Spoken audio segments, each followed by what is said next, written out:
અમિત શાહ આજે અમદાવાદમાં સુરેશ્વર મહારાજની 150મી જન્મજયંતિ નિમિત્તે 150 રૂપિયાના સિક્કાનું કરશે વિમોચન, તો ગાંધીનગરમાં હાઈ પરફોર્મન્સ સ્પોર્ટ્સ સેન્ટરનો કરશે શિલાન્યાસ। ગઈકાલે અમિત શાહે કોડીનારની 3 સહકારી સુગર મિલોના પુનરુત્થાન અને આધુનિકીકરણનો કર્યો હતો પ્રારંભ।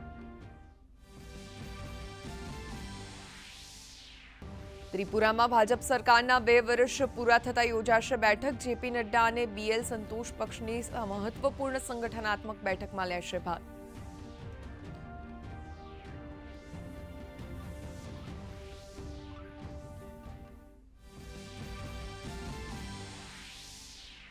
ભારતે બ્રિટનમાં ખોલ્યું પોતાનું ચોથું વાણિજ્ય દૂતાવાસ। વિદેશ મંત્રી એસ જયશંકરે માન્ચેસ્ટરમાં કર્યું ઉદ્ઘાટન। કહ્યું, પરસ્પર સંપર્ક, વેપાર અને ક્રિકેટ સંબંધોને મળશે મજબૂતી।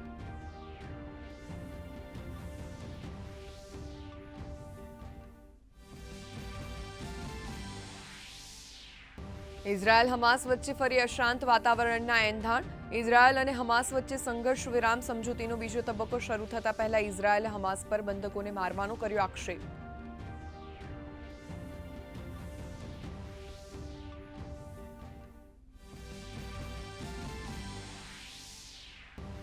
બિનહથિયારી પોલીસ સબ ઇન્સ્પેક્ટર સંવર્ગમાં શારીરિક કસોટીમાં ઉત્તીર્ણ થયેલા ઉમેદવારોની યોજાશે લેખિત પરીક્ષા।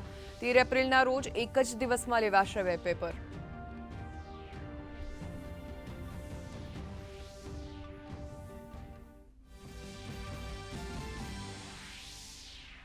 છોટાઉદેપુરમાં આદિવાસીઓના પારંપરિક ભંગુરિયા મેળાનો થયો પ્રારંભ। પારંપરિક વેશભૂષામાં સજ્જ હજારો આદિવાસીઓ ઉમટ્યા।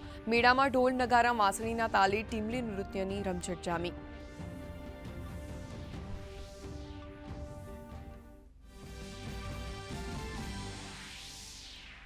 આજે ચેમ્પિયન્સ ટ્રોફીની ફાઇનલ મેચ ભારત અને ન્યૂઝીલેન્ડ વચ્ચે દુબઈમાં થશે ટક્કર। ત્રીજી વખત ટ્રોફી જીતવા પર ટીમ ઇન્ડિયાની નજર।